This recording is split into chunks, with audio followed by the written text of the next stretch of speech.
Stroke করে জ্ঞান হারিয়েছেন জনপ্রিয় সঙ্গীতশিল্পী তৌসিফ আহমেদ। রাজধানীতে নিজ বাসাতেই হঠাৎ অসুস্থ হয়ে পড়ে যান তিনি।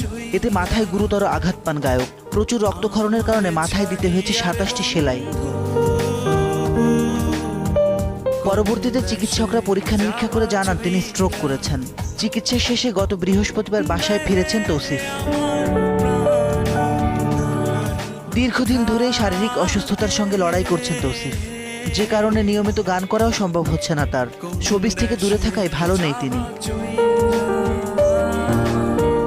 এর আগে ২০২২ সালের এপ্রিলে হার্ট অ্যাটাক হয়েছিল তৌসিফের।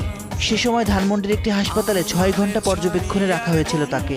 ২০২৪ সালের অক্টোবরে দ্বিতীয়বার হার্ট অ্যাটাক হলে চিকিৎসকদের পরামর্শে বাসাতেই বিশ্রামে রয়েছেন এই গায়ক। দূরে কোথাও আছি বসে, বৃষ্টি ঝরে যায়, এ মনের আঙিনায়, জান পাখির মতো বহু জনপ্রিয় গানে কণ্ঠ দিয়েছেন তৌসিফ। সুস্থ হয়ে আবারও শ্রোতাদের মাঝে ফিরতে চান তিনি। স্ত্রী সন্তানকে নিয়ে কাটাতে চান মধুর সময়। শারীরিক জটিলতায় সকলের দোয়া চেয়েছেন গায়ক।